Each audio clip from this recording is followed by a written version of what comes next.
இஸ்லாமிய மார்க்கம் என்பது ஒழுக்கத்தை போதிக்கக்கூடிய, கடைபிடிக்க தூண்டுகிற ஒரு மார்க்கம். ஒழுக்கம் இல்லாத ஒரு வாழ்க்கையில் இம்மை மறுமை வெற்றிங்கிறது இருக்க மாட்டாது.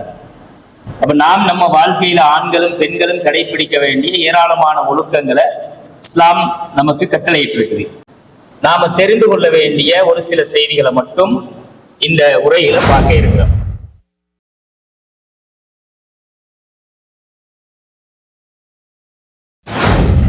இப்ப இந்த இளமை பருவத்துல சைத்தான் எங்களை வழிகெடுக்கிறதுக்கு இந்த மாதிரி ஒரு கவர்ச்சியைத்தான் காட்டுவான் கண்ணுக்கு. அப்படி பார்க்கிற நேரம் ஒரு புள்ள மேக்கப் போட்டு வந்தா மேக்கப் தான் கூட அவனுக்கு மனசுல என்ன அவதான் உலக அழகின்னு நினைச்சுவான். இவன் பரட்டத்தரையா வந்திருப்பான், காஞ்சி போன மண்டையா இருக்கும், அங்க ஒரு பக்கம் தலையான அடிச்சு இங்க ஒரு பக்கம் தலையான அடிச்ச உடுப்பையும் முடிச்சுட்டு வந்திருப்பான். அவன் குளிச்சே பல நாளா இருக்கும்.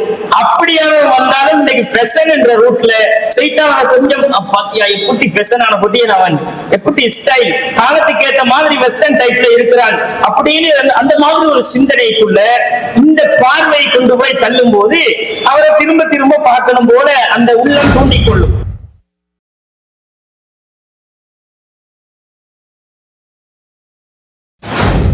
பொம்பளை தனியா இருந்தா இவர் டைமை பார்த்து யாரும் இல்லாத நேரம் போவாரு. போனா அப்பதான் அவங்களோட பேச்சு கொடுக்கலாம். இது மனநோய். இந்த மாதிரி மனநோயாளிகள் இருக்கிறவங்க அல்லாஹ் ரசூல் சொல்றாங்க, எந்த ஆணும் தனித்திருக்கிற எந்த பெண்ணிட்டையும் போகலாது, போகக்கூடாது என்று ரசூலுல்லாஹ் சொல்றாங்க. சொல்ற நேரம் ஃபகால ரஜுலுன் மினல் அன்சாரி, அன்சாரிகள்ல ஒரு சஹாபி கேட்கிறாரு, யா ரசூலல்லாஹ் அஃபர ஐத்தல் அம்வ, புருஷனார்ல கூட பிறந்தவங்களை பத்தி நீங்க என்ன நினைக்கிறீங்க யா ரசூலல்லாஹ்? நான் இப்ப கல்யாணம் முடிச்சிருக்கிறேன், என் வைஃப் இருக்கிறா. என் வைஃப் நான் வீட்டுல வச்சுட்டு இருக்கும்போது நான் இல்லாத நேரம் என் கூட பிறந்த தம்பி வாராரு, என் கூட பிறந்த நானா வாராரு, மச்சான். இந்த மச்சான் வாரதை பத்தி நீங்க என்ன நினைக்கிறீங்க யா ரசூலல்லாஹ்? அவங்க வரையலுமா அப்படின்னு கேட்ட உடனே ரசூல் ஸல்லல்லாஹு அலைஹி வஸல்லம் அவங்க சொன்னாங்க, அல் ஹமு மச்சான அல் மவுத், மவுத்துக்கு நிகரானவன் அவன் தான் ரசூலுல்லாஹ்.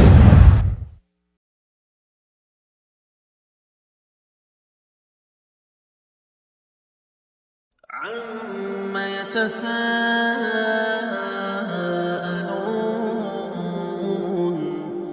عن النبأ العظيم الذي هم فيه مختلفون كلا سيعلمون ثم كلا سيعلمون. بسم الله الرحمن الرحيم. அஸ்ஸலாமு அலைக்கும் வரஹ்மத்துல்லாஹி வபரகாத்துஹு. அல்ஹம்துலில்லாஹ் நஹ்மதுஹு வ நஸ்தஈனுஹு வ நஸ்தக்ஃபிருஹு வ நுமினு பிஹி வ நதவக்கலு அலைஹி வ நஊது பில்லாஹி மின் ஷுரூரி அன்ஃபுஸினா வ மின் ஸய்யிஆத்தி அஅமாலினா மை யஹ்திஹில்லாஹு ஃபலா முதில்ல லஹு வ மை யுضللஹு ஃபலா ஹாதிய லஹு வ அஷ்ஹது அன் லா இலாஹா இல்லல்லாஹு வஹ்தஹு லா ஷரீக லஹு வாஷஹது அன்ன முஹம்மதன் அப்துஹு வ ரசூலுஹு.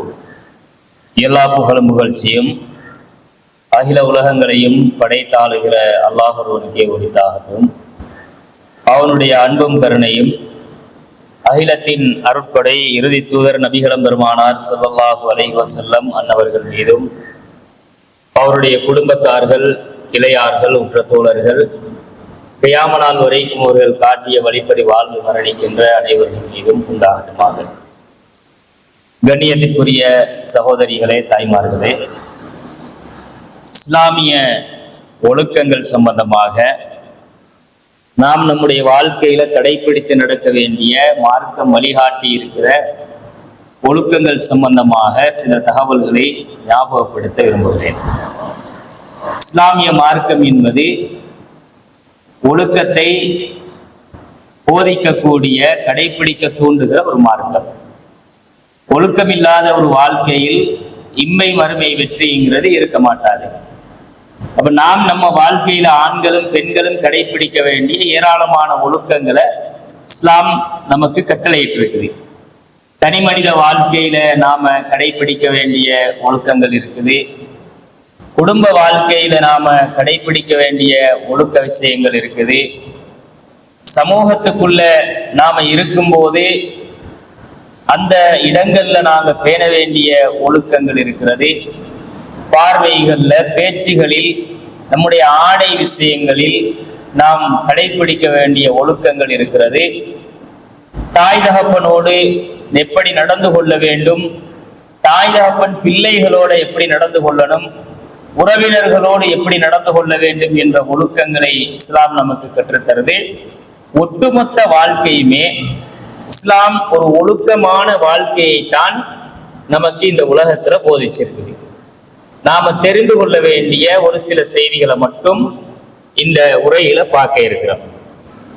அல்லாஹ் தஆலா அவனுடைய திருமறை குர்ஆன்ல பெண்களுக்கு சொல்லக்கூடிய சில அறிவுரைகள்ல ஆரம்பமாக அல்லாஹ் பெண்களை குறித்து பேசுற நேரம் 24வது அத்தியாயத்துல 31வது வசனத்துல அல்லாஹ் தஆலா சொல்றார், வகுல்லில் முஃமினாத்தி, நபியே நீங்கள் மூமினான பெண்களுக்கு சொல்லுங்கள், யகுதுல்ன மின் அபுசாரிஹின்ன, பார்வைகளை தாழ்த்தி நடக்க சொல்லுங்கள், வயஹ்ஃபல்ன ஃபுரூஜஹுன்ன, அவர்களுடைய கற்புகளை பாதுகாத்துக் கொள்ள சொல்லுங்கள், வலா யுபதீன ஸீனத்தஹுன்ன இல்லா மா ஸஹர மின்ஹா, வெளியில் தெரிகின்றவற்றை தவிர ஏனைய அலங்காரங்களை வெளிப்படுத்தி நடக்க வேண்டாம் என்று சொல்லுங்கள். வல் யத்ரிபுன பிஹுமுரிஹின்ன அலா ஜுயூபிஹின்ன, அவங்களோட முந்தானைகளை அவர்களுடைய மார்புகளிலே போட்டு மறைத்துக் கொள்ள சொல்லுங்கள். வலா யுபதீன ஸீனத்தஹுன்ன இல்லா லிபுஊலத்திஹின்ன, தங்களுடைய கணவன்மார்களை தவிர வேறு யாரிடத்திலும் அவர்கள் தங்களுடைய அலங்காரங்களை வெளிப்படுத்த வேண்டாம் அப்படின்னு அல்லாஹ் தஆலா இந்த வசனத்துல சொல்றாங்க. இதுல பெண்கள் கடைபிடிக்க வேண்டிய மிக முக்கியமான பார்வை சம்பந்தப்பட்ட ஒழுக்கத்தை அல்லாஹ் நமக்கு கட்டளையிடுகிறார். அதே மாதிரி அவர்களுடைய கற்பு விஷயங்களை அவர்கள் பேணி நடக்கணும் என்ற ஒழுக்கத்தை அல்லாஹ் இந்த வசனத்துல சொல்லுகிறார். அவங்க தங்களோட அலங்காரங்களை, அழகு வேற அலங்காரம் வேற. அழகுன்றது நம்மள இயற்கையாக இருக்கிறது. அந்த அழகை மெருகூட்டி கொள்வதற்காக நாங்க வெளியில அலங்கரித்துக் கொள்வதுதான் அலங்காரம். இந்த அலங்காரத்தையும் நாங்க வெளிப்படுத்தி தெரியக்கூடாது என்றும் அல்லாஹ் இன்னொரு கட்டளையிடுறான். அதே நேரம் ஆடை ஒழுக்க விஷயங்கள் அல்லாஹ் பேசுறான். ஆடை விஷயங்கள்ல நீங்க மறைக்க வேண்டிய பகுதிகளை கண்டிப்பாக மறைத்தாகணும் என்றதை அல்லாஹ் தஆலா இந்த வசனத்துல நமக்கு சொல்றான். இதுல முதல் விஷயம் பார்வைகளை தாழ்த்தி நடக்கிறது என்று அல்லாஹ் தஆலா கட்டளையிடுறான். பார்வைகள் என்றதுதான் ஒரு மனிதனுடைய ஒழுக்கத்தின் முதலாவது படி. பார்வைகள் எப்ப இறைவனை அஞ்சி அது பாதுகாக்கப்படுமோ அப்ப அந்த வாழ்க்கையில இயற்கையாகவே தன்னளவுல ஒரு பாதுகாப்பு, ஒழுக்கம் அது தனக்குள்ளேயே உருவாகி கொள்ளும். பார்வைகள் அலைய விடப்பட்டா அந்த பார்வைகளே ஒரு மனிதன் கெட்டு போறதுக்கு வாய்ப்பாக அமையும். அல்லாஹ் இது பெண்களுக்கு மட்டும் கட்டளையிடல, ஆண்களுக்கும் அடுத்த வசனத்துல, அதுக்கு முந்தின வசனத்துல அல்லாஹ் தஆலா ஆண்களுக்கும் இதே கட்டளையிடுறார். அவர்களும் பார்வைகளை தாழ்த்தி நடக்கணும், அவங்களோட கற்புகளை பாதுகாத்துக் கொள்ளணும் என்று அல்லாஹ் தஆலா அவங்களுக்கும் கட்டளையிடுறார். நாங்க பெண்கள்ங்கிறதுனால பெண்களுக்கு தெரிய வேண்டிய செய்திகள் அப்படிங்கிற அடிப்படையில தான் இதை நாங்க ஞாபகப்படுத்துறோம். பார்வைகள் அப்படிங்கிறது இப்ப நாங்க எங்கட பார்வைய பார்த்தா தான் நடமாட முடியும், வெளியில போகலும், ஏதாவது ஒன்றை போய் நமக்கு தேவையானதை பார்த்து வாங்கலும். அப்ப பார்க்கவே கூடாதா என்ற மாதிரி ஒரு சிந்தனை வரும். பார்க்கவே கூடாது என்ற அர்த்தத்துல அல்லாஹ் இந்த வசனத்தை பயன்படுத்துறார். பார்வைகளை தாழ்த்தி நடங்கன்றது ஒரு மனிதன் தந்த பார்வையை தன் கட்டுப்பாட்டுக்குள்ள வைத்துக் கொள்ள வேண்டும். சைத்தான் தன்னை தவறான வழிக்கு தூண்டும் போது அந்த சிந்தனைகள்ல இருந்து தன்னையை திசை திருப்பிக் கொள்ளணும். பார்க்கிறதுல ஒரு பெண் எப்படி ஒரு ஆணை பார்க்கிறாளோ அந்த ஆண் அதனால அவள் மீது தவறான எண்ணம் கொள்றதுக்கோ சபலப்படுவதற்கோ தப்பாக தன் மனசுல அந்த பெண்ணை நினைக்கிறதுக்கோ வழிவகுக்கிற வகையில பார்க்க கூடாது. பார்க்கலாம், தேவைக்கு பார்க்கிறது தப்பா? இப்ப நீங்க என்ன பார்க்கறீங்க, நான் உங்களை பார்க்கிறேன், இது தப்பான்னா தப்பு கிடையாது. இது தேவைக்கு நாங்க பார்த்து கொள்றது. நாங்க ஒரு விஷயத்தை படிக்கிறோம் என்றால் பார்த்து கொள்றோம், அந்த விஷயத்தை படிச்சு கொள்றோம், இதுக்கு மார்க்கத்துல தடை இல்லை.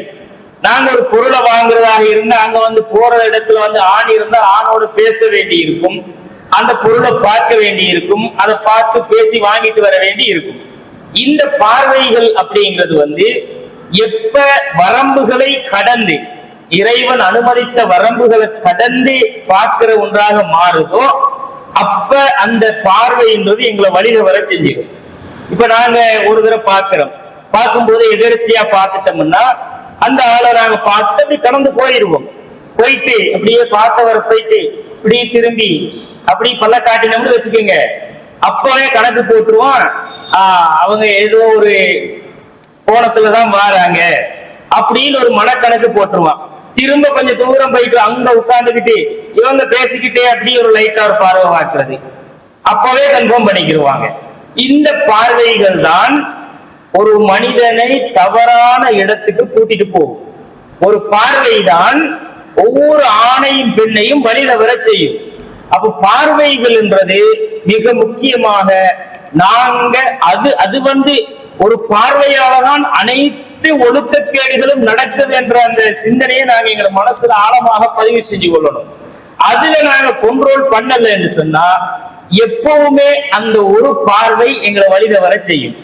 காதல் பண்ற காலங்கள்ல வந்து இந்த ஒரு கவிதை சொல்லுவாங்க, எப்படி தெரியுமா, இந்த February 14 எல்லாம் இப்ப கடந்து போயிருச்சு. நம்மள அதெல்லாம் கடந்து போறதுக்கு முன்னால அந்த அவங்க டேட்டிங் வைக்கிறதுக்காக வேண்டி என்ன செய்வாங்களாம், முதல்ல ஒரு பார்வை, அதுக்கு பிறகு ஒரு சிரிப்பு, பார்த்தா தானே சிரிக்கணும், அப்படி பார்த்து லைட்டா ஒரு சிரிப்பு சிரிக்கிறது, இவரும் சிரிக்க அவங்களும் சிரிக்க, ரெண்டு பேரும் மாறி மாறி சிரிக்க, உள்ளங்கள் பரிமாறப்பட, அப்புறம் போய் ஒரு பேச்சு, சாதாரணமா ஒரு சும்மா சிம்பிளா பேசுவோம் அப்படின்னு என்ன செய்யும், அந்த சிரிப்பே அதுக்கு வழிவகுத்து கொடுக்கும். அவங்களும் நம்மளை விரும்புறாங்க போல இருக்குது அப்படின்ட்டு போய் ஒரு பேச்சை பேசுவாங்க. அந்த பேச்சு தொடுகையாக மாறும். ஒரு பேச்சு தானே அப்படின்னு விட்டுட்டோம்னா அது பிறகு என்ன செய்யும், அது டச்சாக மாறும், தொடுகையாக மாறும். அந்த தொடுகை என்ன நடக்கும்னு கேட்டா ஒழுக்கக்கேட்டுல கொண்டு போய் எங்களை தள்ளும், அது விபச்சாரத்துல கொண்டு போய் கடைசியா எங்களை சேர்க்காம விடாது. அப்ப விபச்சாரம் என்ற மிகப்பெரிய ஒரு தீமைக்கு சைத்தான் பெற்ற வாய்க்கால் தான் பார்வை. பார்வை என்றது வந்து ஒரு ஆணுக்கும் பெண்ணுக்கும் கற்பை போல பாதுகாக்கப்படணும். அந்த பார்வையை அலைய விட்டோம்டா, அந்த பார்வைகள் கண்ட கண்ட மாதிரி அலைய ஆரம்பிச்சுச்சா எங்களோட வாழ்க்கை ஒழுக்கமான வாழ்க்கை அல்ல என்றது நிரூபணம் ஆகும். எனவே அந்த விஷயத்துல நாங்க கண்டிப்பா கவனமாக நடந்து கொள்ளணும்.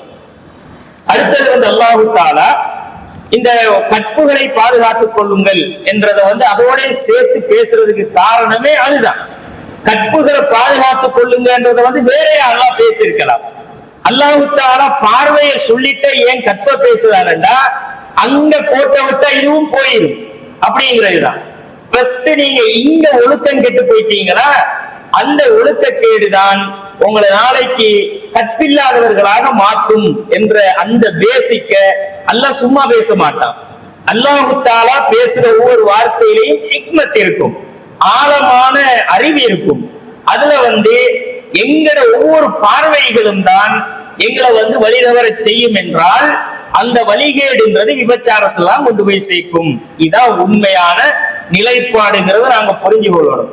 இப்ப இந்த இளமை பருவத்துல வந்து சைத்தான் எங்களை வழிகெடுக்கிறதுக்கு இந்த மாதிரி ஒரு கவர்ச்சியைத்தான் காட்டுவாங்க கண்ணுக்கு. அப்படி பார்க்கிற நேரம் ஒரு புள்ள மேக்கப் போட்டு வந்தா மேக்கப் தாண்டாலும் கூட அவனுக்கு மனசுல என்ன, சி அவதான் உலக அழகின்னு நினைச்சுவான். இவன் வந்து பரட்டத்தரையா வந்திருப்பான், காஞ்சி போன மண்டையா இருக்கும், அங்க ஒரு பக்கம் கரையான் அடிச்சு இங்க ஒரு பக்கம் கரையான் அடிச்ச உடுப்பையும் முடிச்சுட்டு வந்திருப்பான், அவன் குளிச்சே பல நாளா இருக்கும். அப்படியான வந்தாலும் இன்னைக்கு ஃபெஷன் என்ற ரூட்ல சைத்தான கொஞ்சம் பாத்தியா எப்படி ஃபெஷன் ஆன பொட்டியன், அவன் எப்படி ஸ்டைல் காலத்துக்கு ஏற்ற மாதிரி வெஸ்டர்ன் டைப்ல இருக்கிறான் அப்படின்னு அந்த மாதிரி ஒரு சிந்தனைக்குள்ள இந்த பார்வை கொண்டு போய் தள்ளும் போது அவரை திரும்ப திரும்ப பார்க்கணும் போல அந்த உள்ளம் தூண்டிக்கொள்ளும். அந்த உள்ளம் தான் தீமையை தூண்டுகிற ஒரு இடம். அப்ப இந்த மனசுக்கு ஒரு திரை போடப்பட்டால், பார்வைகள் திரையிடப்பட்டால் அந்த சீர்கேடு நடக்க மாட்டாது. அப்படி பார்த்துக் கொள்வதனாலதான் என்ன நடக்குது என்றால் ஒரு மிகப்பெரிய அனாச்சாரம் வழிகேடு உருவெடுக்குது என்றதுக்காகத்தான் அல்லாஹ் இதுல கண்டிப்பா இத எங்களுக்கு தாழ்த்தி கொள்ளுங்க. இதான் ஒழுக்கத்தினுடைய முதலாவது படி. நாங்க ஆடையில தான் ஒழுக்கம் என்று நினைக்கிறோம். ஆடையில எல்லாம் ஒழுக்கம் கிடையாது. ஆடை என்பது அது ஒரு கலாச்சாரத்துக்காக நாங்க எங்களை வெளிப்படுத்திக் கொள்ளக்கூடாத அந்த அங்க அவயவங்களை மூடிக்கொள்றதுக்காக வேண்டி உடுக்கிற ஒரு திரை. இந்த ஆடை தான் ஒழுக்கம் என்று நினைச்சு சில பேர் என்ன நினைக்கிறாங்கன்னா, நாம ஃபேஸ் கவர் பண்ணி இருக்கிறோம், இதனால பிரச்சனை இல்லை, நாம மறைச்சுக்கிட்டு தானே போறோம், நம்ம மூஞ்ச யாரும் பார்க்க போறலன்னு இவங்க என்ன செய்வாங்கன்னா ஃபேஸ் கவர் பண்ணினா ஒழுக்கம்னு நினைச்சுறாங்க. முகத்தை மறைச்சிறது ஒழுக்கம் இல்லை, அது ஒழுக்கம்னு அவங்க நினைச்சு இதை நாங்க மத்தவங்க பார்க்க கூடாது, எங்க மூஞ்சி எங்க புருஷனார் மட்டும்தான் பார்க்கணும்ன்ற எண்ணத்துல மூடுறது தப்பு இல்லை. ஆனா இஸ்லாம் வலியுறுத்தல. இஸ்லாம் நினைச்சதை மூடினாங்கன்னா அது ஹராமா போயிடும், குற்றமாயிரும். ஏன் இஸ்லாம் அதை ரூலாக போட்டு மறைச்சுத்தான் ஆகணும் என்றால் மறைக்காட்டி அவங்க குற்றவாளிகள். அப்ப மறைக்க கூடாத மறைக்க வேண்டிய ஒரு பகுதியாக அது இருந்திருந்தால் இஸ்லாம் எல்லா பெண்களையும் அதான் ஒழுக்கம் மூடிக்காட்டு சொல்லியிருக்கு. ஆனா இன்னைக்கு மூடிட்டு போற பெண்கள் ஒழுக்கமா இருக்கிறாங்கன்னு நாங்க நினைச்சோம்னா அது தப்பு. எல்லா மூடிக்கிட்டு போற பொம்பளையும் ஒழுக்கமானவன்றதல்ல. சில பேர் தாம் போட்டிருக்கிற மேக்கப் தெரியக்கூடாதுன்றதுக்காக மூடிட்டு திரியறவங்க இருக்கிறாங்க. வெளிநாடுகள்ல, சவுதி மாதிரி நாடுகள்ல, கத்தார் மாதிரி நாடுகள்ல எல்லாம் சில பேர் மூடிட்டு வருவாங்க. அவங்க எல்லாம் அரபி பொம்பளைகளா இருப்பாங்க. மூடிட்டு வருவாங்க. ஏன் தெரியுமா? அவங்களோட இந்த முகத்தை மூடி இப்படி ஒரு கோட்டை போட்டு போத்தி கொண்டுதான் வருவாங்களே தவிர உள்ள எந்த ஆடைகளும் ஒழுங்காக ஒழுக்கமாக இருக்க மாட்டாது. அவ்வளவு நம்ம உடுக்கிற உடுப்பாச்சு வெளித்தோற்றத்துல பார்த்தா ஒழுக்கமா இருக்கும். அவங்க மூடிக்கிட்டு வரும்போது ஃபேஸ் கவர் பண்ணிட்டு வருவாங்க. அது ஒழுக்கம்னு நாங்க நினைச்சிடக் கூடாது. ஏன்னா அவங்க உள்ள போட்டிருக்கிற அந்த மேக்கப் இருக்கு இல்லையா, அது அந்த மேக்கப் வெளியே தெரியக்கூடாதுன்றதுக்காகத்தான் மறைக்கிறாங்களே தவிர ஒழுக்கத்துக்காக கிடையாது. அவ்வளவு அசிங்கமாக இருக்கும். அவங்க அதை அழகுன்னு நினைச்சு கொள்றாங்க. இப்படி மூடிக்கிட்டு வரவங்க தெருக்கல்ல போகும்போது அல்லது சோசியல் மீடியாவை பயன்படுத்தும் போது அதுல ஒழுக்கமா இருக்கிறாங்களான்னு பாருங்க. நாங்க ஃபேஸ் கவரை பண்ணிட்டு வர பிள்ளையெல்லாம் நல்ல இஸ்லாமிய பண்பாட்டோட ஒழுக்கமா வாராங்களா இருக்கும் அப்படின்னு நினைக்கிறோம். ஆனா இந்த சோசியல் மீடியால எல்லாம் இந்த முகத்தை மூடிக்கிட்டு தான் கீழ்த்தரமான வேலை பார்க்கிறது. நிறைய பிள்ளைகள் என்ன செய்யறா, குறைவு வயசு பிள்ளைகள், கல்யாணம் முடிக்காத பிள்ளைகள் எல்லாம் ஃபேஸ கவர் பண்ணிக்கிறது, மூஞ்ச காட்டுறது இல்லை. இவங்க ஃபேஸ கவர் பண்ணிட்டு போடுற வீடியோ எப்படி தெரியுமா? இந்த டிக்டாக், இன்ஸ்டாகிராம் அப்படின்னு வந்திருக்கு இல்லையா, இதுகள்ல எல்லாமே இவங்களோட வீடியோல எடுத்து பாத்தீங்கன்னா ஒழுக்கத்திட உச்சகட்டத்துல இருப்பாங்க. இவங்க எப்படி ஃபேஸ் கவர் பண்ணியாச்சா, கண் மட்டும்தான் தெரியுதா? நீங்க கொழும்பு பிள்ளைங்களை லவ் பண்ணி இல்லையா, சோ சேட், லவ் பண்ணி பாருங்க. இது ஒழுக்கமா? நீ அதுக்கு மூஞ்ச மூடிக்கிட்டு ஏன் பேசணும்? அதை கலட்டி போட்டே பேசலாமே. மொட்டாக்க போட்டுக்கொண்டு, பேர் என்ன பாத்திமா, மொட்டாக்க போட்டுக்கொண்டு டிக்டாக்ல வீடியோ பதிவேற்றம் செய்யறோம் ஒழுக்கமானவரா? டிக்டாக் இந்த மாதிரி ஆண்களை சபலப்பட செய்கின்ற, ஆண்களை தவறான சிந்தனைக்கு தூண்டுற, தப்பான ஒரு சிந்தனையை அந்த இளைஞர்கள் மத்தியில விளைவிக்கிற ஒரு பொம்பளை புள்ள ஒழுக்கமானவனா? அவன் மூஞ்ச மூடாம இருக்கிறவங்க அதை விட ஒழுக்கமானவளா இருக்கிறாரே. முகத்தை திறந்துட்டு தெரிஞ்சதுனால ஒழுக்கம் கெட்டவங்களா? ஒழுக்கம்ங்கிறது ஆடையில கிடையாது. ஒழுக்கம்ங்கிறது எங்களோட பார்வையிலையும் உள்ளத்தோடும் சம்பந்தப்பட்ட விஷயம். அது வாழ்க்கையில இருக்கிற ஒழுக்கம். அப்ப முகத்தை மூடிக்கொண்டு மொட்டாக்கு போட்ட பாத்திமா இந்த மாதிரி டிக்டாக் வீடியோ பண்றானா, கீழே போய் கமாண்ட பார்த்தா கமாண்ட்ல என்ன போட்டிருக்கா தெரியுமா? சுண்ணத்து வச்சவனும் சரி, சுண்ணத்து வைக்காதவனும் சரி, எல்லாரும் கமாண்ட் பண்றான். எப்படின்னு கேட்டா, oh so sweet baby, give me your number. இவன் பேபி நம்பர் அவ போட்ட வீடியோவுக்கு ரிப்ளை பாருங்க. அப்படி அவ போட்டு முடிய அதுக்கு இவர் அவரை லவ் பண்ண போறாராம். ஏன் உங்க நம்பர் தாரீங்களா கேட்கறது எல்லாமே கீழே கமாண்ட போய் பார்த்தா அவ்வளவு அசிங்கங்களை அதெல்லாம் போடுறதுக்கு யார் வழிவகுத்து கொடுத்தா? இப்ப ஒரு ஆம்பளை புள்ள அவன் மேல தப்பான எண்ணம் போடுறதுக்கு இப்ப யார் இந்த வழியை திறந்து கொடுத்தது? மூஞ்ச மறந்துக்கிட்டு நான் ஒழுக்கம் நினைக்கிறார் இல்ல, அந்த ஒழுக்கம் கெட்ட நிலையில இருக்கக்கூடிய பெண்கள் தான்.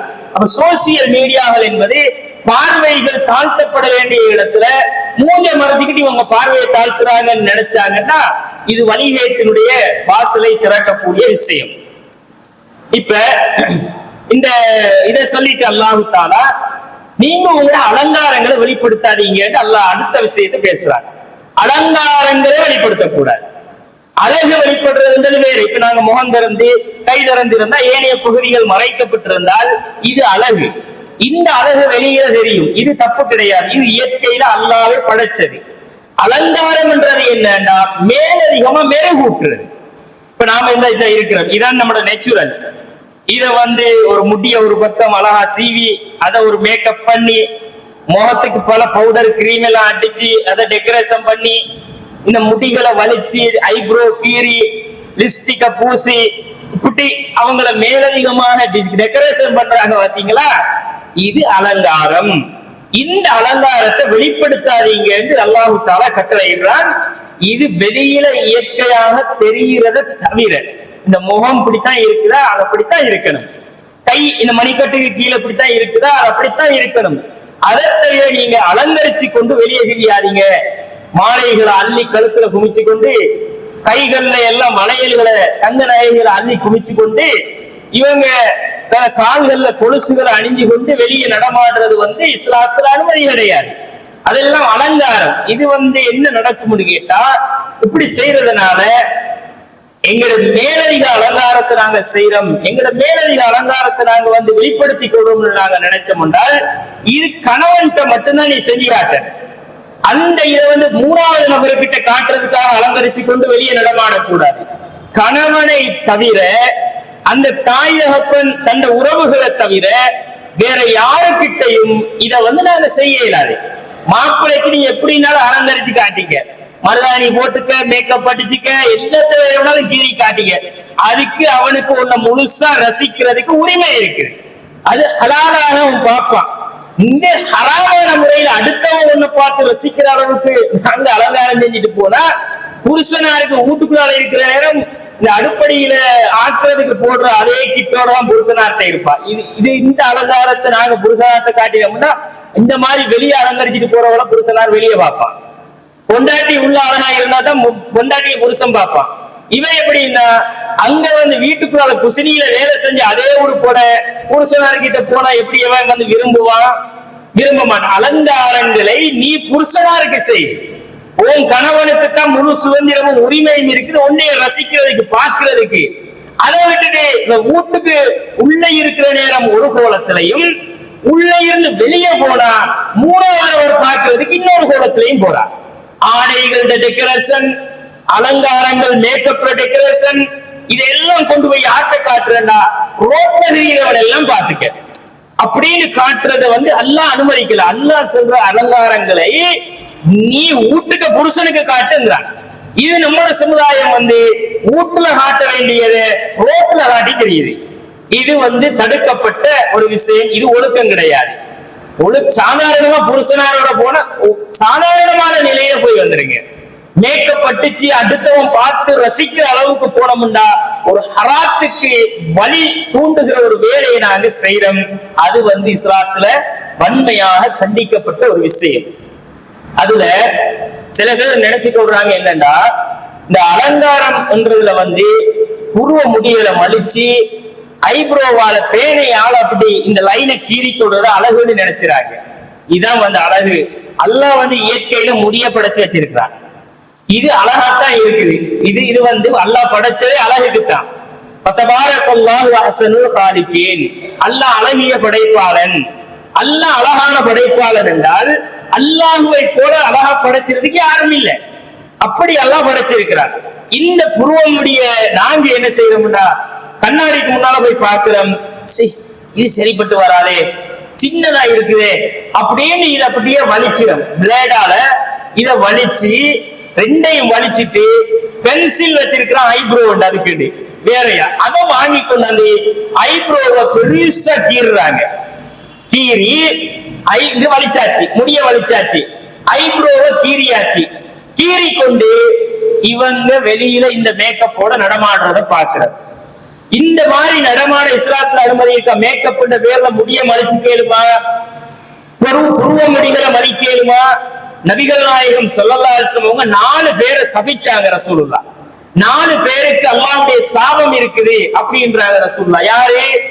புருவ முடிகளை மலித்துக் கொள்கிறவர்கள், பற்களுக்கிடையிலே அறத்தை போட்டு தீட்டி இடைவெளிகளை உண்டாக்குகிற பெண்கள், பச்சை குத்துகிற பெண்கள், பச்சை குத்தி விடுகின்ற பெண்கள், பச்சை குத்துறது, குத்தி விடுறது, புருவ முடிகள்ல முடிய வலிச்சு பென்சிலால போட்டு கீறாங்களே, இந்த புருவ முடியை வலித்துக் கொள்கிறவர்கள். பல்லுகளுக்கு இடையில அந்த காலத்துல என்ன செய்வாங்க, கூறிய ஆயுதம் மாதிரி ஒன்று எடுத்து தீட்டி பல்ல கூறாக்குவாங்க. கூறாக்கி இடையில பல்லுகளுக்கு இடையில இடைவெளியை ஏற்படுத்திக்குவாங்க. இந்த 4 பேரையும் அல்லாஹ்வுடைய தூதர் சபித்தார்கள் அப்படின்னு ரசூல் ஸல்லல்லாஹு அலைஹி வஸல்லம் அவங்க சபித்ததை புகாரி கிதாபுல நாங்க பார்க்கலாம். இப்ப அலங்காரம் பேர்ல என்ன செய்யறாங்க நம்ம சமுதாயத்துல, இதை வலிச்சு ஐப்ரோ அடிக்கிற எத்தனை பேர் இருக்கிறாங்க. மேக்கப் என்ற பேர்ல இந்த ஹராத்தை செய்யலையா, செஞ்சு விடுறாங்க. இந்த மாதிரி செய்யறவங்க அல்லாஹ்வுடைய தூதருடைய லானத்துக்குரியவங்கடா, எப்படி அவங்க முஸ்லீமா இருக்கணும்? முஸ்லீம் என்ற பேர்ல முஸ்லீம் சமுதாயத்துக்குள்ளேயே இந்த ஹராத்தை செய்யறவங்க தான் நிறைய பேர் இருக்கிறாங்க. கல்யாணம் முடிச்சவங்களும் அப்படித்தான் இருக்காங்க, கல்யாணம் முடிக்காத குமர்களும் அப்படித்தான் இருக்குது. கல்யாண ஊடுகளுக்கு போய் பார்த்தா ஆடைகள்ல எடுக்கிறது கொண்டு இல்லை, ஆடை விஷயங்கள்ல ஒழுக்கம் வீழ்ச்சி அடைஞ்சால அப்படி வீழ்ச்சி. ஆடைகள் அல்லாஹ் தஆலா இதே வசனத்துல என்ன சொல்றான், வல் யத்ரிபுன பிஹூரிஹின்ன அலா ஜுயூபிஹின்ன, நீங்க நபியே அவங்களோட முந்தானைகளை மார்புகளிலே போட்டு மறைத்துக் கொள்ள சொல்லுங்கள் என்று அல்லாஹ் இதுல கட்டளையிடுறான். கல்யாண வீட்டுக்கு போனா ஹோல்ல தான் கல்யாணம் நடக்குது நிறைய இடங்கள்ல. ஹோல்களுக்கு கல்யாணத்துக்கு போனா ஒரு 2 அடி துண்டு தான் அவங்களோட முந்தானை. முந்தானை எத்தனை அடி? இந்த கையில வச்சு அளந்து பார்த்தா இந்த 2 அடி துண்டு தான் முந்தானை. அல்லாஹ் எங்க போட சொல்றான், உங்களோட தலையில போட்டு மார்புகளை மறைச்சு கொள்ளுங்க அப்படிங்கிறான். அப்ப தலையில மொட்டாக்க போட்டு மார்புகளை மறைக்கிற அளவுக்கு பெரிய ஒரு துணி துண்டு தான் செய்மாறுங்கிறது. அல்லாஹ் அதைத்தான் சொல்றான். இப்ப கல்யாணத்துக்கு வாரவங்க எப்படின்னா, அவங்க அபாயா உடுத்திச்சு அப்படி அழகு பசுந்தான அபாயான்னு பார்த்தா அவங்களோட தலைக்கு மேல இருக்கிற துண்டு இருக்கு இல்லையா, இந்த தலையை மூடி மார்பு மூட சொன்னது 2 அடியில இப்படி கழுத்துக்க இங்க துண்டி பாதி தலைய மறைச்சு, இங்கால சோல் ஒரு பக்கத்துல இந்த துண்டு ஒரு பக்கத்துல, எதை அல்லாஹ் மறைக்க சொன்னானோ அது உறங்குதான் இருக்குது. நீ எதை மறைச்சிட்டு வரணும், எதனால ஆம்பளை வந்து சபலப்படுவான், எது ஆன உனக்கிட்ட சுண்டி இழுக்கும், அப்ப அதுல நீங்க ஒழுக்கமாக இருக்கணுமா இல்லையா? இப்ப இவங்க போட்டு வர ஆடைகளை நாங்க போய் பார்த்தா பார்க்கிற பொடியமார் முழுக்க அந்த பிள்ளைகளுக்கும் பார்க்கிற மாதிரிக்கு வாருது. இது ஏன் இந்த துண்டை கழுத்துக்கோல போட்டு வர தெரியுமா? போட்டிருக்கிறது எத்தனை நெக்லஸ் எத்தனை சவரம் என்று பார்க்கணுமா மத்தவங்க. அவங்க போட்டுட்டு வர நெக்லஸ் எல்லாம் எத்தனை பவுன் தெரியணுமா, அதை காட்டுறதுக்கு தான் இந்த கேவலத்தை செய்யறது. கழுத்துல போட்டுட்டு வர மாலையை ஏன் மத்தவனையை காட்டணும்? அறுத்துட்டு போனாண்டா என்ன நிலைமை? 10 சவரத்தை கழுத்துல போட்டு மினிக்கிட்டு வார நீ, வார இடத்துல எவனோ ஒரு பிக்காரி இருந்து பிச்சுக்கு ஓடிட்டாங்கன்னா 10 சவரம் எப்படி வரும் உனக்கு? அப்ப போறதுல ஒழுக்கம் இருக்கணுமா இல்லையா? அந்த ஒழுக்கமே இல்லை அப்படிங்கறத நாம சமூகத்துல பார்க்கிறோம். அப்ப இந்த மாதிரி ஒரு சமுதாயத்தை நாம இன்னைக்கு சமுதாயத்துல நேருக்கு நேரா பார்க்கிறோம்.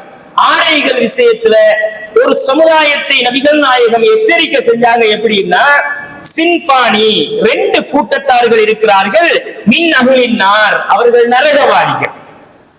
எப்படி 2 கூட்டத்தார்கள் நரகவாதிகள் என்று ரசூலுல்லாஹ் சொல்லிட்டு லம் அரஹுமா, அவங்களை இன்னும் நான் பார்க்கல. அப்ப ரசூலுல்லாஹ் காலத்துல அப்படி இல்ல, ரசூலுல்லாஹ்க்கு பிறகுதான் வரப்போறாங்க, அவங்களை நான் பார்க்கல. அதுல கௌமுன் மஅஹும் சியாத்துன் கஅத்னாபில் பக்கரி, ஒரு கூட்டம் வந்து மாட்டிட வாள்களை போன்ற சாட்டைகளை வைத்துக் கொண்டு யத்ரிபூன பிஹன்னாஸ், மக்களை அடித்து துன்புறுத்தி கொண்டிருப்பார்கள் அப்படிங்கிறாங்க ரசூலுல்லாஹ். அப்ப அது ஒரு கூட்டம் வந்து மக்களை அடிமைப்படுத்தி அடிச்சு துன்புறுத்தி கொடுமைப்படுத்துற ஒரு கூட்டம் வருவாங்க, இவங்க நரகவாதிகள் என்று ரசூலுல்லாஹ் சொல்லிட்டு, வனிசாஉன், பெண்களில் ஒரு கூட்டம் இருக்கிறார்கள். பெண்களை ரசூலுல்லாஹ் எச்சரிக்கை பண்றாங்கன்றது இந்த ஹதீஸ்ல விளங்கிக்கிறணும். வனிசாஉன், அவர்களை நான் காணவில்லை. காசியாத்துன், அவர்கள் ஆடை அணிந்திருப்பார்கள். ஆரியாத்துன், நிர்வாணமாக இருப்பார்கள். டிரெஸ் உடுத்திருப்பாங்க, ஆனா டிரெஸ் தான் பேருக்கு இருக்கும், நிர்வாணமாக அவர்கள் இருப்பார்கள். முமீலாத்துன் மாயிலாத்துன், அவர்கள் அடுத்த ஆண்கள் பக்கம் சாய்ந்து நடப்பார்கள், பிற ஆண்களை தங்கள் பக்கம் இழுத்து சாய்த்து நடப்பார்கள்.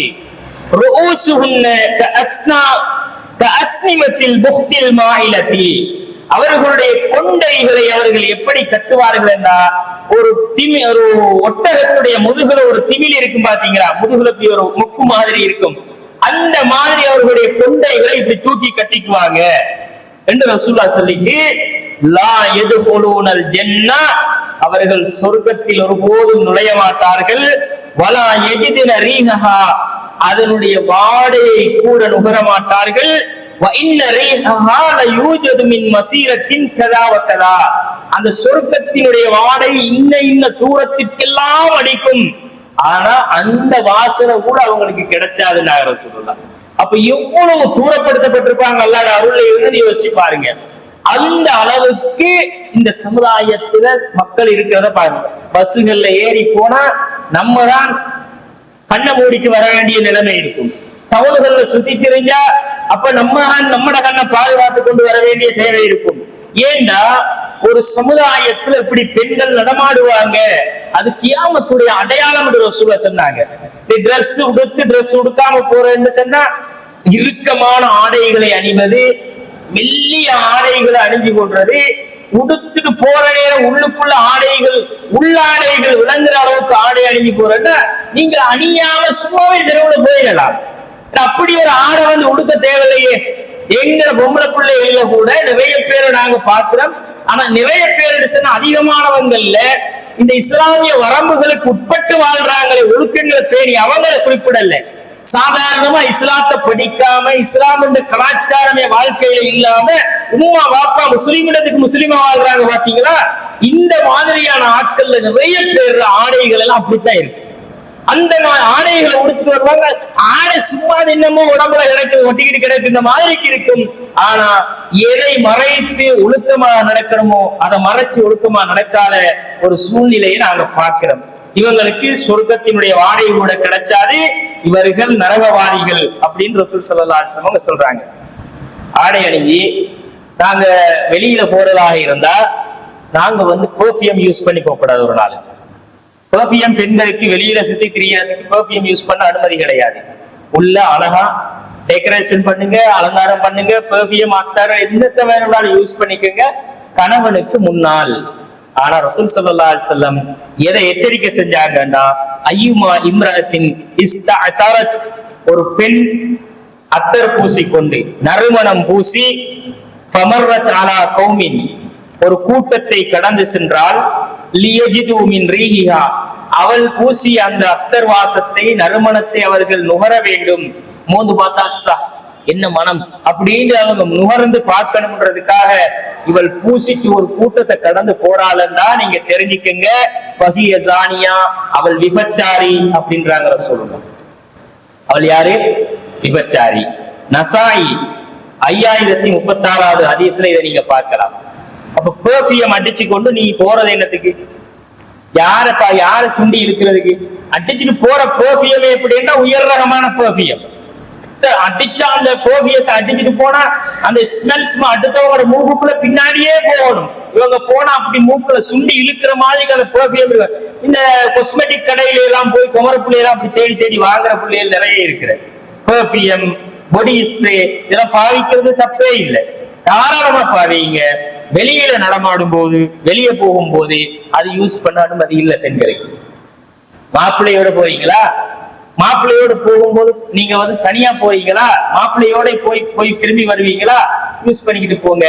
ஆனா அடுத்தவர்கள் முகர்ந்து பார்க்கிற அளவுக்கு அத்தர்களை பயன்படுத்தக்கூடாது.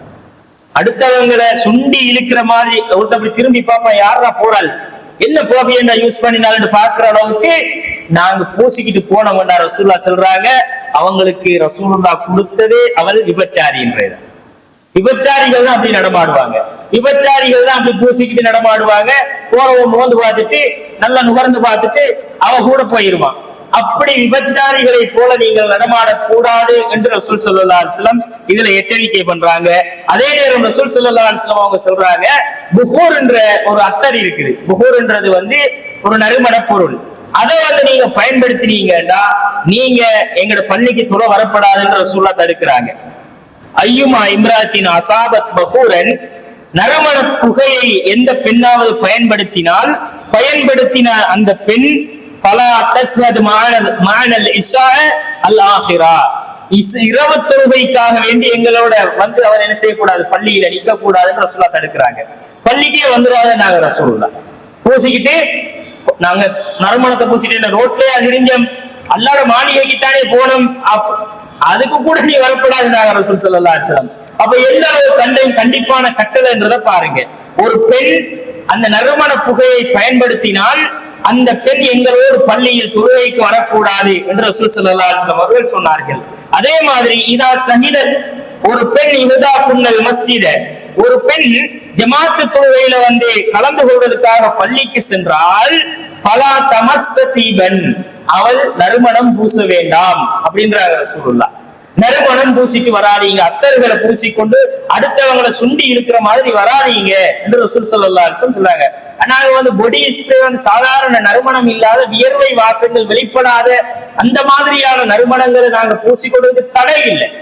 ஆனா அப்பொழுது டியோடரண்ட் யூஸ் பண்ணிக்குவாங்க, சாதாரண பொடி மிஸ்ட் யூஸ் பண்ணுவாங்க. இது நாங்க வியர்வை வாசம் அடுத்தவங்க வந்து அவங்க எங்களை வெறுத்திட கூடாதுன்றதுக்கு யூஸ் பண்றது. ஆனா மத்தவங்க எட்டி பார்க்கிற அளவுக்குள்ள நறுமணத்தை நாங்க பூசிக்கிட்டு வரவே கூடாதுன்றத ரசூல் ஸல்லல்லாஹு அலைஹி வஸல்லம் இதுல வந்து நமக்கு எச்சரிக்கிறாங்க. இதுல நாங்க கண்டிப்பாக இருந்து கொள்ளணும். இது மிக முக்கியமான விஷயம். பள்ளிக்கே வந்தா கூட பூசக்கூடாதுன்னா தெருவுல போற நேரம் எப்படி நாங்க அதை யூஸ் பண்ணிட்டு போறது என்றதை யோசிச்சு பார்க்கணும். அதுல நாங்க இந்த ஒழுக்கங்களை கண்டிப்பாக கடைபிடிச்சு கொள்ளணும். அடுத்தது, ஒரு பெண் வந்து வீட்டுல இருக்கிற நேரத்துல அவங்க குறித்து ரசூல் ஸல்லல்லாஹு அலைஹி வஸல்லம் அவங்க சொல்றாங்க, நீங்க வந்து லா யஹில்லு லில் மர்அத்தி அன் தஸூம வ ஸௌஜுஹா ஷாஹிதுன் இல்லா பிஇذனிஹி. உங்களோட மாப்பிள்ளை வீட்டுல இருந்தா, கல்யாணம் முடிச்சவங்களுக்கு ரசூலுல்லாஹ் சொல்றாங்க, உங்களோட மாப்பிள்ளை வீட்டுல இருக்கிற நாள்ல அவரோட அனுமதி இல்லாம நீங்க சுன்னத்தான நோன்பு பிடிச்சப்படாது. அவர்கிட்ட அனுமதி கேட்கணும், நான் இன்னைக்கு நோன்பு பிடிச்சுக்கவா அப்படின்னு கேட்கணும். அவர் அனுமதி தராட்டி பிடிச்சப்படாது. அனுமதி இல்லாமல் நீங்கள் சுன்னத்தான நோன்புகளை உங்கள் கணவன் இருக்கிற நாட்களில் பிடிக்க கூடாது.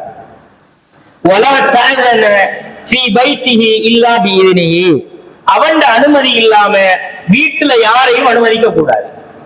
புருஷனார் அனுமதி இல்லாம, புருஷனாருக்கு தெரிஞ்சவரு, அவர் குடுக்கல் வாங்கல் செய்யறவரு, கடையில வேலை பார்க்கிறவரு, எங்க புருஷனார் அடிக்கடி சந்திக்கிறவரு அப்படின்னு புருஷன் இல்லாத நேரத்துல வீட்டுக்கு வந்தா வாங்க நீங்க உட்காருங்க, தேத்தனியை குடிச்சிட்டு போங்க அப்படின்னு உட்கார வைக்கிறதுக்கு எந்த அளவுடும் கிடையாது. கணவன் இல்லாத நேரத்தில் கணவனுடைய அனுமதி இல்லாமல் எவனையும் உள்ள நுழைச்சக்கூடாது, அனுமதி கிடையாது அப்படின்னு ரசூல் ஸல்லல்லாஹு அலைஹி வஸல்லம் அவங்க சொல்றாங்க. இப்ப கணவன் சிலரை அனுமதிச்சிருந்தா இன்னார் வந்துட்டு போனா பிரச்சனை இல்லை அப்படின்னு சொல்லி இருந்தா அவங்களை அனுமதிக்கலாம். ஆனா புருஷனாருக்கு தன்னை சொந்த நாணா நம்பி வாரதே விருப்பம் இல்லாம இருக்கும் சில பேருக்கு. பாபா எந்த நாணாவே வந்தாலும் உள்ள எடுத்துறாரு அப்படின்ற அளவுக்கு ரோசக்காரனா இருப்பான். அப்படியானவன் இருந்தா அவன் வீட்டுக்குள்ளால பொண்டாட்டி மாப்பிள்ளை இல்ல தானே, மச்சான் தானே வந்திருக்கிறாரு, உட்காருங்க மச்சான் தேத்தண்ணி ஊத்தித்தாரன் குடிச்சிட்டு போங்கன்னு மாட்டா அந்த வேலையை பார்க்க கூடாது. வீட்டுல தேட வேண்டிய ஒழுக்கங்கள்ல ஏதாவது தேவை ஏற்பட்டு, அவள் பேச வேண்டிய தேவை ஏற்பட்டு அந்நிய ஒரு ஆணோடு பேசணும் என்ற சூழ்நிலை வந்தால் அல்லாஹ் தஆலா சொல்றான், லா தஹ்லஅன பில் கௌலி, நீங்கள் அவர்களோடு குலைந்து பேசாதீர்கள், குலைந்து பேசாதீர்கள். வலா தஹ்லஅன பில் கௌலி, நீங்கள் நெளிந்து குலைந்து பேசாதீர்கள். பேசுறதா இருந்தா கட்டன் ரைட்டா பேசுங்க. எங்க மாப்பிள்ளை இல்ல வீட்டுல, உங்களுக்கு என்ன வேணும், அவர் வந்ததுக்கு பிறகு அவரோட நீங்க பேசிக்கங்க, இப்ப போயிட்டு வாங்க, அவ்வளவுதான். பேசி அவங்கள சலாமத்தை அனுப்பிடணும். இல்லன்னு வச்சுக்கோங்க, ஒரு நாள் தானே உட்காரட்டும், தேதையை குடிச்சிட்டு போகட்டும்டா, அது ஒரு பேச்சு சிரிப்பு, அப்புறம் அது அந்த நாங்க எல்லாம் சொல்லுவோம் நானா தண்ணி மாதிரி பழகுறவங்க, உடம் பிறந்தவங்க மாதிரி பழகுறவங்க எல்லாம் பேசிக்கிட்டு வந்து போவாங்களா, அது எங்கேயோ கொண்டு போய் நம்மளை நிப்பாட்டிரும். சைத்தான் அதுக்குரிய வாசலை திறப்பான்.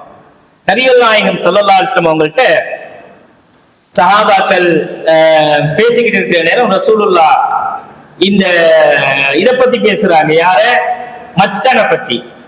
ரசூல் ஸல்லல்லாஹு அலைஹி வஸல்லம் அவங்க சொல்றாங்க, ஈயாக்கும் வதுஹூல் அலன் நிசாஇ, ஆண்களே நீங்க பெண்கள் தனியாக இருக்கிற இடங்களுக்கு தனியா நீங்க போறத வந்து நான் உங்களுக்கு எச்சரிக்கை செய்யறேன் அப்படின்னு ரசூலுல்லாஹ் சொல்றாங்க. பொம்பளை தனியா இருந்தா இவர் டைமை பார்த்து யாரும் இல்லாத நேரம் போவாரு, போனா அப்பதான் அவங்களோட பேச்சு கொடுக்கலாம்ன்ற இது மனநோய்.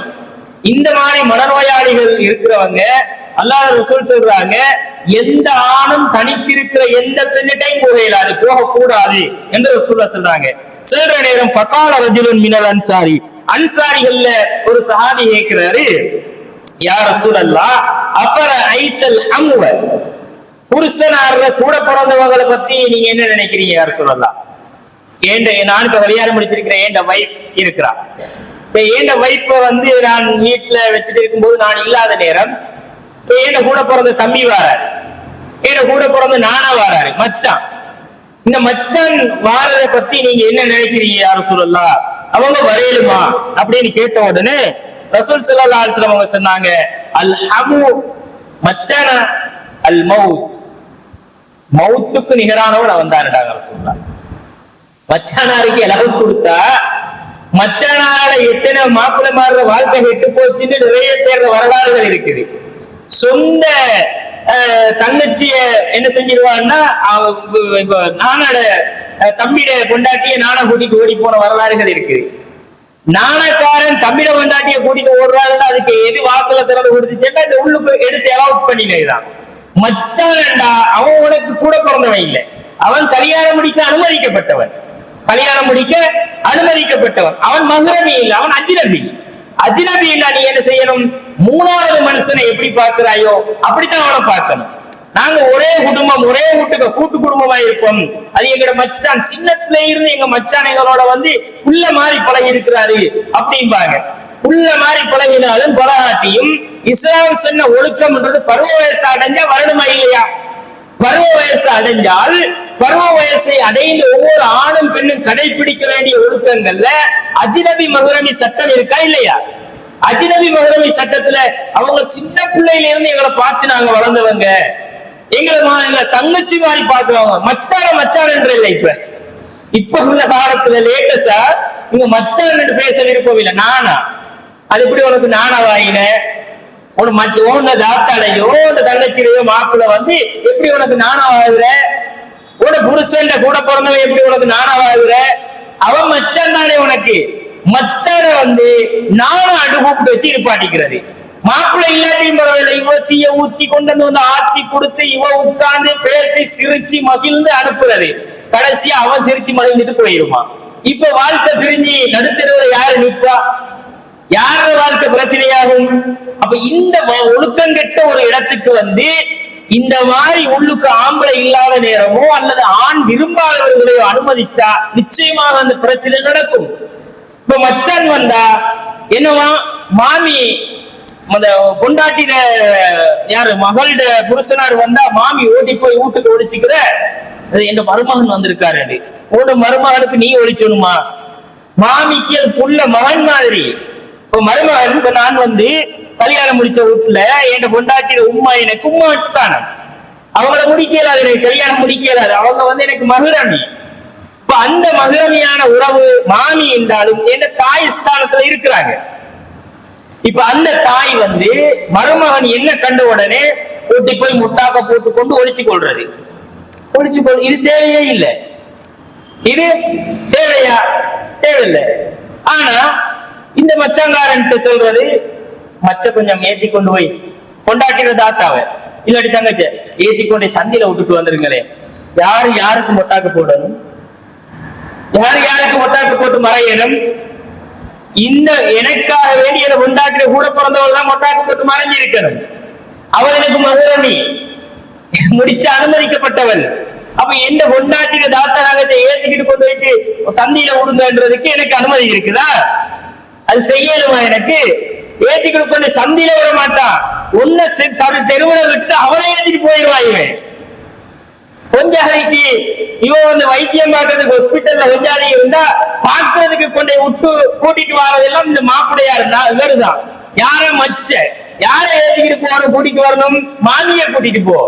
மாமியோட உண்மை மாதிரி தானே. உண்மை ஸ்தானத்துல இருக்கிற மாமியை ஏறுறதுக்கு வெட்கம் மருமகனோட. எங்க மருமகனோட எப்படி நாம் போராடி நினைப்பா, மச்ச ஏற்றி அனுப்புறதுக்கு வெட்கம் இல்ல. அவதாண்ட ஒழிச்சுக்கிட்டு வீட்டுக்குள்ள வந்த ஒழுக்கத்தை பேணி நடக்க வேண்டியவன்றதை மறந்துட்டாங்க. அவங்க ஏற்றிக்கிட்டு போறதும் வாரதுமா இருந்தா அங்க தங்கச்சை விட்டு போட்டு தாத்தாவை கூட்டிட்டு போயிருவான். இப்படி எத்தனை பிரச்சனைகள் வந்து சமுதாயத்துல இருக்கு அப்படின்னா இதெல்லாம் ஏன்னு கேட்டா இஸ்லாம் சொன்ன ஒழுக்கங்களை பேணுறது இல்லை. ஒழுக்கம் இஸ்லாம் வந்து சும்மா சொல்லுமா அப்படி நடந்துக்க வேண்டி. அப்ப ஏன் இந்த ஒழுக்க சீர்கேடுகளை தடுக்கிறதுக்காகத்தான் இஸ்லாம் வந்து நமக்கு இந்த மாதிரியான கட்டளைகளை இது இடையுது. அதே நேரத்துல சில பெண்கள் அந்நிய பெண்கள் இருக்கக்கூடிய சபைகளுக்கு பெண்கள் இருக்கிற அந்த இடங்களுக்கு வந்து ஆண்கள் போறத ரசூல் ஸல்லல்லாஹு அலைஹி வஸல்லம் அவங்க தடுத்த மாதிரி பெண்களும் வந்து ஆண்கள் அதிகமாக இருக்கக்கூடிய இடங்களுக்கு தனிச்சு போகக்கூடாது. ஆம்பளைகள் நிறைய பேர் இருக்கிறாங்களா, ஒரே ஒரு பொம்பளை போய் இருந்துகிட்டு நான் என்ன தனியாவா போனேன், அவ்வளவு பேர் இருந்தாங்க தானே போய் கூடி குறைஞ்சி அவங்களோட பேசிக்கொண்டு இருக்க கூடாது. அப்படி போய் ஒரு பெண் பல ஆண்களோட பேசி சிரிச்சு இருந்து வருவாளாக இருந்தால் நிச்சயமாக சைத்தான் ஒரு கட்டத்துல அவளை வந்து ஏதோ ஒரு தவறுல வந்து வீழ்த்தாட்டுவாள். அதனாலதான் ரசூலுல்லாஹ் வந்து ஆண்களுக்கு கட்டளையிட்ட மாதிரியே பெண்களுக்கும் சில விஷயங்கள்ல கட்டளையிடுறாங்க. ஆண்களை போல பெண்களும் பெண்களை போல ஆண்களும் ஒரு நாளும் ஒப்பினை செய்யக்கூடாது, பாவனை செய்யக்கூடாது. பொம்பளை தான், ஆம்பளை ஆம்பளை தான். பொம்பளை ஆம்பளையாகவும் இயலாது, ஆம்பளை பொம்பளையாகவும் இயலாது. இதை வந்து நாங்க கண்டிப்பாக எங்களோட மனசுல ஆழமாக பதிவு செய்து கொள்ள வேண்டும்.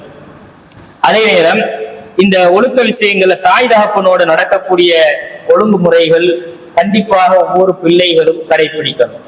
உம்மா வாப்பான்றது வாழ்க்கையில கிடைச்சிட ஒரே ஒரு வரம் தான். அது வாழ்க்கையில ஒரு தடவை தான் கிடைச்சும். அது வந்து ஒரு தடவை கிடைச்சி அவங்க இல்லாம போயிட்டாங்கன்னா திரும்ப இன்னொரு உம்மா வாப்பா பிறக்கிற இல்லை யாருக்கும். நம்மளை பெற்றவங்க தான் தாய் தகப்பன். ஒரு தாயின் தகப்பனும் இருக்கிற காலத்துல நபிகள் நாயகம் ஸல்லல்லாஹு அலைஹி வஸல்லம் அவங்களுக்கு அல்லாஹு தஆலா குர்ஆன்ல கட்டளையிடுறான், வகலா ரப்புக அல்லா தஅபுது இல்லா இய்யாஹு வ பில் வாலிதைனி இஹ்சானா. நீங்க அல்லாஹ்வை வணங்குங்க, உங்களோட உம்மா வாப்பாவுக்கு அவங்களோட நல்ல முறையில நடந்துக்குங்க, அவங்களோட அழகான முறையில நடந்து கொள்ளுங்கன்னு அல்லாஹு தஆலா கட்டளையிடுறாங்க. அல்லாஹ்வுக்கு அடுத்தபடியாக நல்ல முறையில தாய் தகப்பனோட நடக்கணும். அதே நேரம் நபிகள் நாயகம் ஸல்லல்லாஹு அலைஹி வஸல்லம் அவங்ககிட்ட ஒரு சஹாபி வந்து கேட்கிறாரு, யா ரசூலல்லாஹ், இந்த உலகத்திலேயே நான் மிக மிக அதிகமாக தோழமை கொள்வதற்கு தகுதியான உறவு யாரு, நான் நல்லா பழகிறதுக்குள்ள ஒரு உறவு யாரு அப்படின்னு கேட்கிறாரு. உம்முக்க, உன்னோட உம்மாண்டாங்க. சும்ம மண் யா ரசூலல்லாஹ், பிறகு உம்முக்க, உன்னோட உம்மா தான்டாங்க. பிறகு யார் யார் சொல்லலாம், உன்னோட உம்மா தான். வேற யாரும் இல்லையா யார் சொல்லலாம், அபூக்க, உன்னோட வாப்பாண்டாங்க ரசூல். உம்மா உன்னோட வாப்பா. உம்மாவோடையும் வாப்பாவோடையும் அடுத்தவங்களோட பழகிறத விட நீ நல்லா பழகணும். அவங்கதான் உன்னோட பெஸ்ட் ஃப்ரெண்டா இருக்கணும். இந்த உலகத்திலேயே நீ அவங்களைத்தான் அதிகமா நேசிக்கணும். அப்படி நீ இந்த உலகத்துல நேசிக்கிறதுக்கு தகுதி உள்ள 2 பேருன்னா உங்க உம்மா வாப்பா தான் அப்படிங்கிறாங்க. ஒரு தாய் ஒரு பிள்ளைய கருவுல சுமப்பா. அந்த பிள்ளையை கருவுல சுமந்ததுல இருந்து ஒரு தகப்பன் அந்த குழந்தைய தந்த மூளையில சுமக்க ஆரம்பிச்சிருவான். ஒரு உம்மா அந்த பிள்ளைய வந்து பாரமாக ஒரு காலமும் நினைச்சிடல. வயிற்றுல குழந்தை உருவாகிட்டுன்னா அந்த குழந்தைய சந்தோஷமா தான் ஒவ்வொரு தாயும் ஏற்றுக்கொள்றாள், ஒவ்வொரு தகப்பனும் சந்தோஷப்படுறாள். எங்களுக்கு ஒரு பிள்ளை கிடைச்ச போகுது, நாங்க உம்மாவாக போறோம், வாப்பாவாக போறோம்னு இந்த உலகத்துல சந்தோஷப்படுறவங்க அவங்கதான். அப்ப அந்த பிள்ளை கருவுல இருந்து வளர்ந்து அது வந்து பிறக்கிற வரைக்கும் ஒரு தாய் படுற கஷ்டங்கள் குழந்தையை சுமந்து பெக்கிறவங்களுக்கு தான் தெரியும். புள்ள பிறந்ததுக்கு பிறகு இவ்வளவு பெரிய சுமைய 10 மாசம் சுமந்து பெத்துட்டமே தூக்கி வீசிட்டு போனாங்களா? அவங்க பிள்ளைகள் அதுக்கு பிறகும் பாரமா நினைச்சிறது இல்லை. அவங்களை அப்பவும் பரிவோட பாசத்தோட தான் வளர்க்கிறாங்க. வளர்த்து அந்த பிள்ளையோட நலவு நஷ்டம் பார்த்து அந்த பிள்ளைக்கு தேவையானதை எல்லாம் செஞ்சு அந்த பிள்ளை வந்து கல்யாணம் முடிச்சாலும் அந்த பிள்ளைகளை பார்த்து மௌத்து வரைக்குமே பிள்ளையையும் பிள்ளைகளையும் கண்ட பிள்ளைகளா நினைச்சு வாழ்றவங்க தான் தாய் தகப்பன்.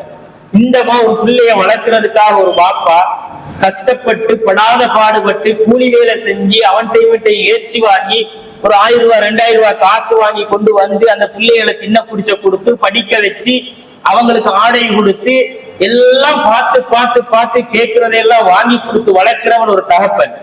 இப்படி வளர்த்து விட்ட தாய் தகப்பனை வந்து நாங்க ஏறெடுத்து பேசினால், தூக்கி எறிஞ்சி பேசினா, அவங்களோட மனசு நோகுற மாதிரி நடந்தா நாங்க எப்படி மனுஷத்தன் மூலவங்களா இருக்கேன்? என்ன சுமந்த உம்மா என்னைய வந்து பாரம் கஷ்டம்னு நினைச்சு கொண்டு ரோட்ல போட்டு வந்தாங்களா? இல்லாட்டி யாராவது வளர்த்துக்குங்க தெருவுகள்ல அனாதை மடங்கள்ல கொண்டு வீசிட்டு வந்தாங்களா? உம்மா வாப்பாவை நாங்க பெருத்த பிறகு காலால எட்டி உதைகிற அளவுக்கு, சீன்னு தூக்கி வீசி பேசுற அளவுக்கு, ஒரு தாய் தாப்பண்ட மனசு நோகிற அளவுக்கு, சாப்பாட்டை நாய்க்கு போடுற மாதிரி தட்டுல போட்டு தூக்கி எரிஞ்சு விடுற அளவுக்கு இன்றைக்கு பிள்ளைகள் வந்து தாய் தாப்பனோட நடக்கிறது இன்றைக்கு சமுதாயத்துல சர்வ சாதாரணமா இருக்கு.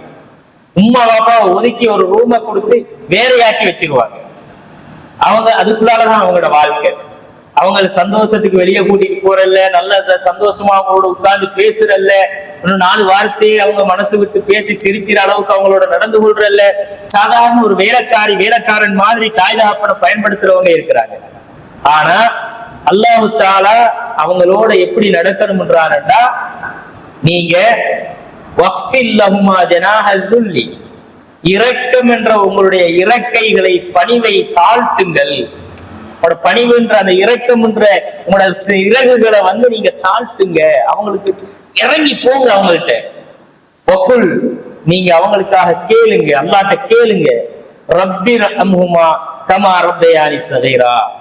யா அல்லாஹ், என்ன சின்ன பிள்ளையில பார்த்து என்னை எப்படி பக்குவமா வளர்த்தாங்களோ, இரக்கம் காட்டினாங்களோ, அந்த மாதிரி என் உம்மா வாப்பாவுக்கு நீ இரக்கம் காட்டியா அல்லாஹ், அவங்களுக்கு நீ கருணை செய்யா அல்லாஹ் அப்படின்னு அல்லாஹ்விடத்துல தாய் தகப்பனுக்காக துஆ செய்யற ஒரு பிள்ளைகளா நாங்க இருக்கிற மாதிரி யோசிக்கிறோம்.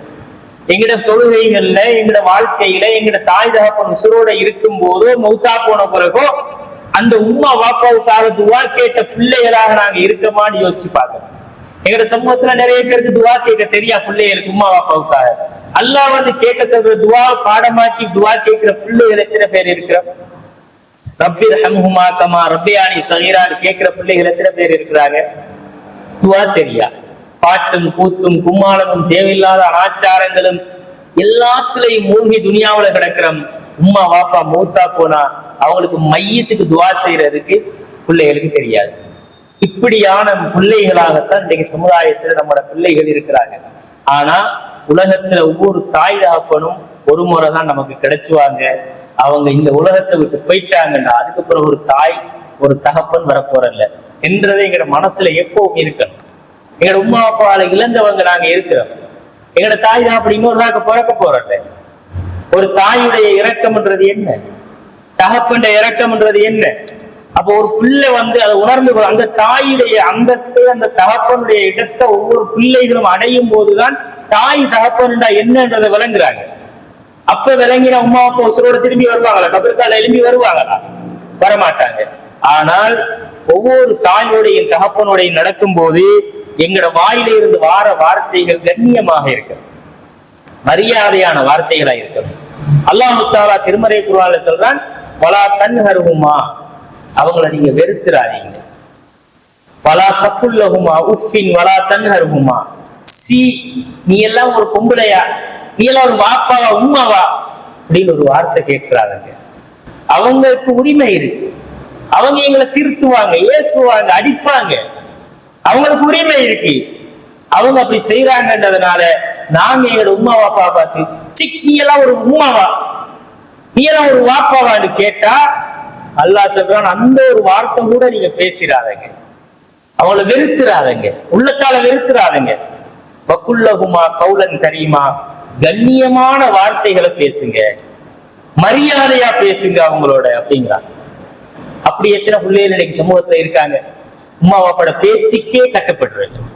உம்மா ஒன்று சொன்னா புள்ள ஒன்று செய்யுது, பாப்பா ஒன்று சொன்னா புள்ள ஒன்று செய்யுது.